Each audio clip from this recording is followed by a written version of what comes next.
آج کی بابرکت شب نور، شب برات کے نام سے معروف اور مشہور ہے۔ اس بابرکت شب کے دامن میں اتنی برکتیں اور اتنی رحمتیں ہیں کہ اللہ جل شانہ گناہ گاروں کو جہنم کی آگ سے آزاد فرما دیتا ہے۔ ام المومنین سیدہ طیبہ طاہرہ سیدہ عائشہ صدیقہ رضی اللہ تعالی عنہا فرماتی ہیں، ایک دن میں دیکھا کہ حضور میرے حجرہ میں نہیں ہیں، تو میں حضور کو تلاش کرنے نکلی۔ جنت البقیع میں آسمان کی طرف سر اٹھائے حضور اللہ سے التجائیں کر رہے تھے۔ مجھے دیکھا تو ارشاد فرمایا، عائشہ کیا تم نے یہ سمجھا کہ اللہ کا رسول تم سے زیادتی کرے گا؟ فرماتی ہیں میں نے عرض کی یا رسول اللہ صلی اللہ علیہ وسلم، میں یہ سمجھا شاید آپ کسی زوجائے محترمہ کے حجرہ میں تشریف لے گئے ہیں۔ فرمایا آج لیلۃ النصف من شعبان، شعبان کی 15ویں رات ہے، درمیانی شب ہے۔ اس رات کو اللہ تعالیٰ جل شانہ آسمان دنیا پہ نزول اجلال فرماتا ہے اور قبیلہ بنو کلب کی بکریوں کے بالوں سے زیادہ لوگوں کو جہنم کی آگ سے آزاد کر دیتا ہے۔ قبیلہ بنو کلب عرب کا بہت بڑا قبیلہ تھا جو بھیڑ بکریاں پالتے تھے اور لاکھوں کی تعداد میں ان کی بکریوں اور بھیڑوں کے ریوڑ تھے۔ تو اس قبیلے کی بکریوں کے بالوں سے بھی زیادہ گناہ گاروں کو جہنم کی آگ سے آزاد کر دیا جاتا ہے۔ تو یہ وہ بابرکت شب رحمت ہے، شب نور ہے، جس کے دامن میں اتنی برکتیں ہیں کہ کوئی محروم نہیں رہتا۔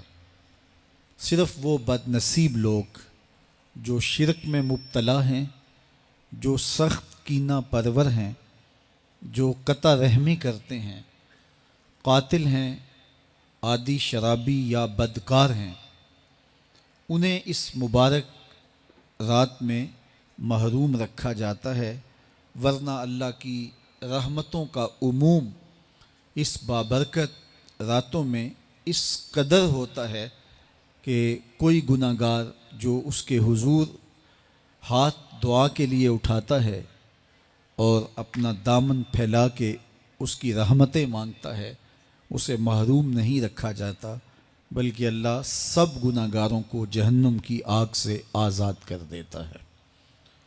ایک روایت میں آتا ہے کہ اللہ لیلۃ النصف من شعبان، شعبان کی 15ویں رات کو آسمان دنیا پہ اپنی رحمتوں سے جلوہ گر ہوتا ہے اور فرماتا ہے کوئی رزق مانگنے والا، میں اس کی جھولیاں بھر دوں، ہے کوئی مغفرت طلب کرنے والا، میں اس کے گناہ معاف کر دوں، ہے کوئی مجھ سے عافیت مانگنے والا، میں اس کو عافیتوں سے نواز دوں، ہے کوئی فلاں چیز مانگنے والا، ہے کوئی فلاں چیز مانگنے والا، اس کی رحمتیں آواز دیتی ہیں اور یہ آواز غروب آفتاب سے لے کر کے طلوع فجر تک مسلسل بندوں کو دی جاتی ہے، اور بندے اس کے حضور اگر دست طلب دراز کریں، اپنی جھولی پھیلائیں، تو اللہ تعالیٰ ان کو ان کے مانگنے سے بھی زیادہ عطا فرماتا ہے۔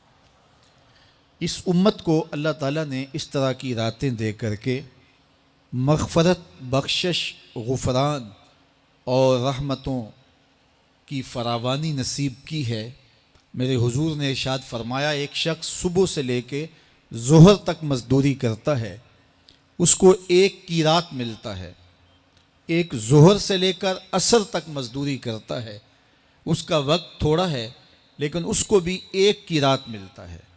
اور تیسرا شخص عصر سے لے کر مغرب تک مزدوری کرتا ہے، اس کو 2 قیراط ملتے ہیں، جبکہ اس کا وقت دونوں سے کم ہے۔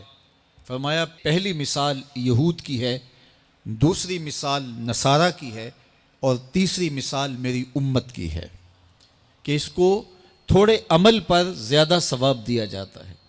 تو یہود اور نصارہ نے اس پہ برا منایا تو حضور علیہ السلام نے فرمایا کہ اللہ نے ان کے اجر میں تو کمی نہیں کی، لیکن مسلمانوں کو زیادہ اجر دے دیا، تو یہ اس کی کرم نوازی ہے۔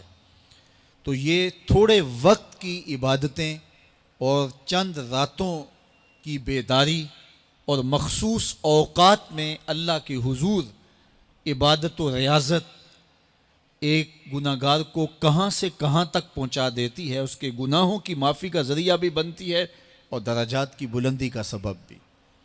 دیکھیے، لیلۃ القدر ایک رات 1000 مہینے کی عبادتوں سے بہتر قرار پاتی ہے۔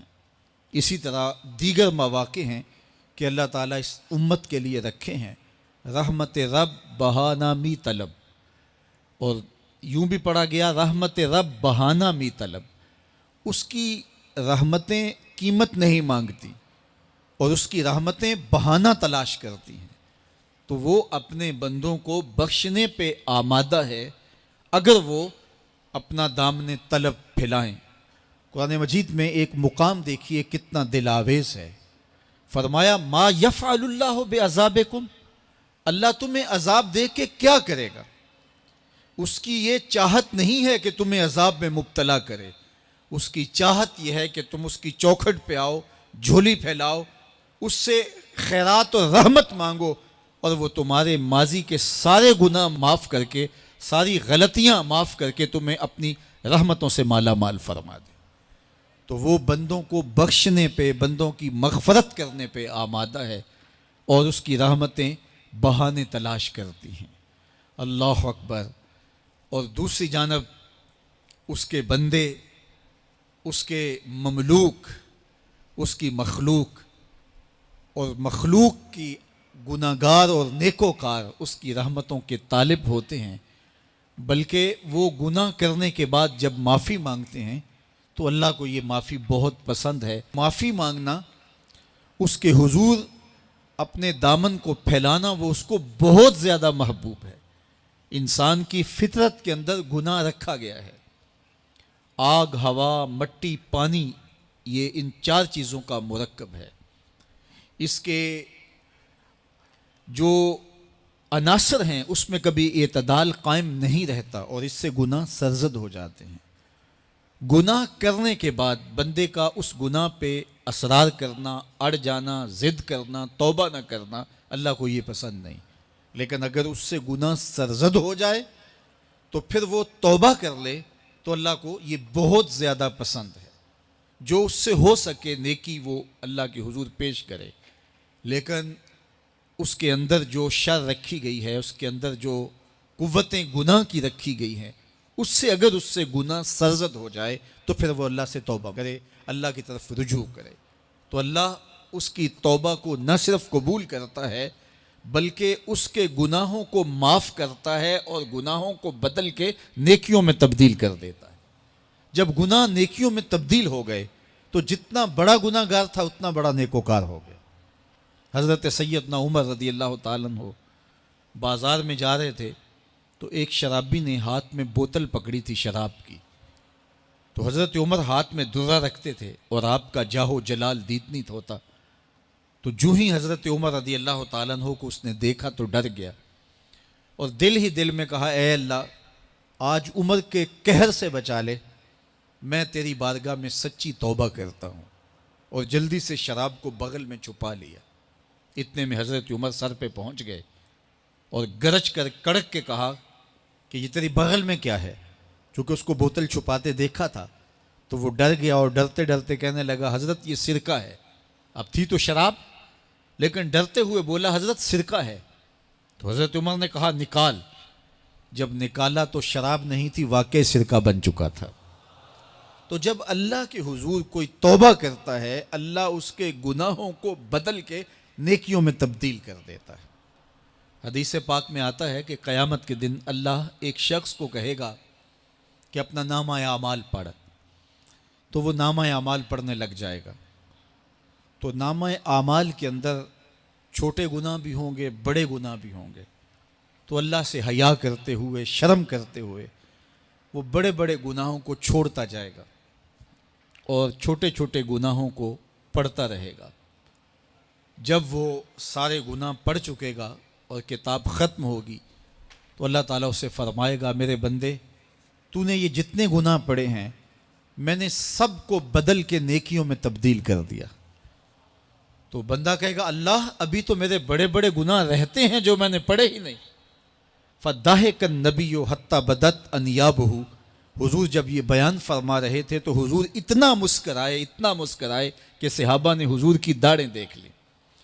تو پہلے وہ بڑے بڑے گناہ چھوڑے جا رہا تھا، لیکن جب اللہ فرمائے گا کہ میں تیرے گناہوں کو بدل کے نیکیوں میں تبدیل کر دیا، تو وہ کہے گا ابھی تو بڑے بڑے گناہ رہتے جو میں نے ابھی پڑھے ہی نہیں۔